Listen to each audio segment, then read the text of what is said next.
What's up, Dirty Cones? Let's see. Alright, so this is a bunch of questions, a bunch of answers. Let's see. First be the history and the future of pararescue. The second will be, it's a beautiful day. You guys should be looking outside. It's awesome. As they destroy more trees, but so the future pararescue, where we're going, and you can kind of look at where we've been and see that where we're going is beyond anything that the whole pararescue I think was started. I think if you ask somebody in Vietnam, like, all right, this is what PJs are going to be doing during the global war on terror, they're going to be supporting these guys and moving up, and blah. Nobody, I don't think, would have seen where it's going. So there's a chance that we could all go back under AFSOC. I'm not saying anything that's not Googleable. So there's always that specter of going back to AFSOC. There's the, INDOC is, or not INDOC, but 342nd is becoming its own group. The 2-4 is its own group, wing. I mean, it's huge, so the first rule of SOF is you cannot mass produce special forces. And you can't, but you can give it a lot more money and make it a whole lot more better and make it more specialized,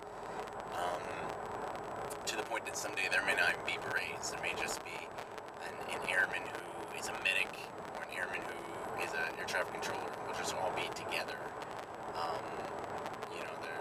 And there's always this specter of we could go back to being the Army Air Corps. I mean, the what ifs, the things you hear, but right now, your concern isn't where pararescue is going, but where you're going.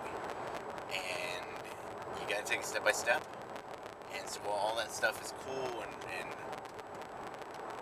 glamorous and, sparkly, and you're like, ooh, pararescue, man, I think focus on what you're doing now. If you're looking for why you want to know the way it's going, so you can plan, I don't think you can ever really plan how you're going to do, and you just got to do it. So I know that totally sounds contradictory. So yes, you can plan for how you're going to do it, but right now your plans are little steps, big steps towards giant steps, and pararescue will be there when you get there, and you'll be ready, and it'll be ready. So, but I guess so. To answer your question, no. Okay. So the question, I know I haven't answered a lot of you guys' questions lately, and there have been a bunch of them, but this was a really good email sent to me. And guy wants to know, he gets to points where he quits, and that can't do that last underwater, or can't do one more push-up, and he says, is this regular? Was this a mentality that you gained through your new experience, never quit, or did you realize that by being a PJ is something that you wanted so bad that you would not quit no matter what? So, nurture or nature? Was I born this way, or did my environment make me? And I'm gonna go with yes, both. Yeah, there are times where I'm like, this sucks. I think it depends on what you quit on. According to my father, before I was 18, I never finished anything. I quit Cub Scouts. Well, I finished Cub Scouts. I just didn't like Boy Scouts. And, and I swam, but then I got tired of that. And I played soccer, but I don't know, it was a hassle. There were times in my life where I would flip-flop, but I think that's kind of like, when you're young, you're figuring out what fits. So, would I quit at used car salesman school? You damn right I would quit used car salesman school. But Did I ever quit pararescue? No. Did I have days where maybe I wanted to quit or thought about quitting or really badly did not want to be there? I don't think anything that bad, but I mean there were definitely some times where there were other places I wanted to be, but I stayed in it and got through it. And I think that you can't. So little quits do become big quits. I totally agree with that statement, and so I understand the question. But little quits here and there, you know, isn't a bad thing. Like what's that? Before PX90, they had like Fit for Life, and you know they said like, all right, one day a week you let yourself eat whatever you want, or you eat something good. You know, that's a reward. And I think that it's the same way with. You gotta know which sword to fall on. You can fall on a lot of swords, but you gotta realize that you probably get a little tired.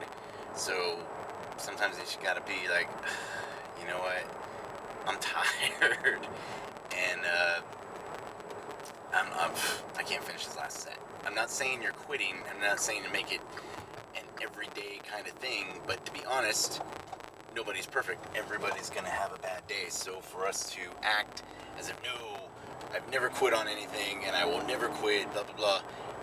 I've quit on things, but I didn't quit when the time was right. Like, when I didn't quit was when people's lives mattered. When I did quit, maybe it was like, oh man, those Oreos are looking so good right now. You know, you just gotta make sure that you don't quit more than you do quit. It's kind of making fun of it, but that's what you gotta do. You gotta make fun of quitting. Why? Because fuck it, you know, whatever. You do what's right all the time, and you're gonna do it 99% of the time because everybody's got bad days. So, and nobody said being a PJ made you a saint. If anything, you're more sinner than saint. But with the idea for going for sainthood, at least in the pipeline I went through, back when pararescue was dangerous. I know. Oh, too many memories. Good times pararescue though. Alright, phase 2 questions for cross trainees.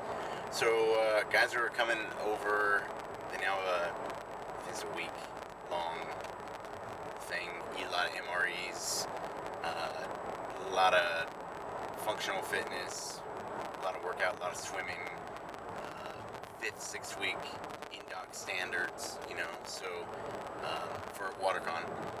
So you want to come here prepared for the worst, so that way it's not that bad.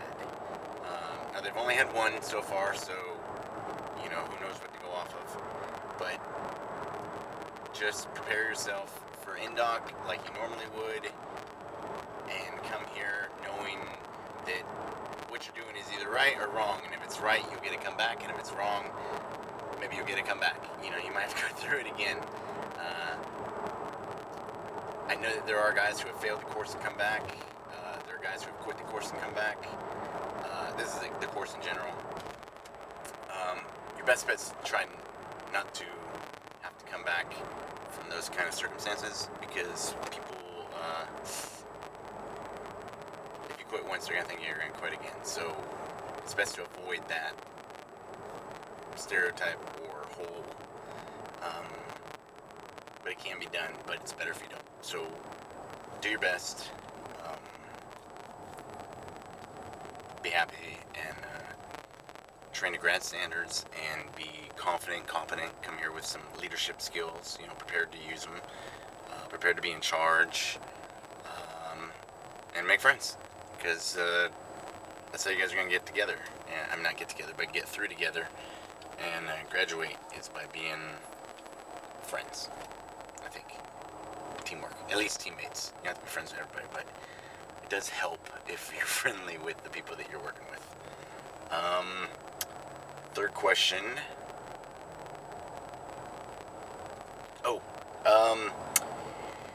So I'm looking to go back to San Diego. Got a couple guys in LA, got a couple guys in San Diego. If I can get at least 6, we'll go, we'll meet, we'll have a good time. We'll go surfing and do some WaterCon and have a great time. So let me know if you're interested, and leave some comments, like down below. See, now I'm trying to get like 3D interactive, so you'll go, oh wait, look, comments below. I've been watching some other YouTube people and working on my YouTube personality. No, I'm not. I do watch other people below because I like learning things, and Joe Rogan's been pretty good this week. Been doing a lot of Joe Rogan. Actually, I guess if you look at my history, you'll see all the random things I watch. I've been liking the Crash Course in History and Psychology. There's been some interesting topics on there. Pretty good. Actually, it helped me solidify one of my theories about how we ultimately were responsible for World War II starting about 90 years before. That set into motion events that happened. I think that's true. And yeah, that's it. So, they're putting in a wave pool in Austin. Might be a cool place to hang out, or meet, or go surfing. Looking forward to it. It's kind of southeast Austin towards Bastrop, if you know your Texas geography. A lot of trees. So 9 football fields wide, 11 different waves from beginner to professional. I think they can make like an 8-foot wave that'll barrel. So I'm very excited about nice, at least 34-second rides in Texas. Never thought I'd say that. So hope everything's going well for you guys. Hope training's going good. And thank you for listening. Booyah.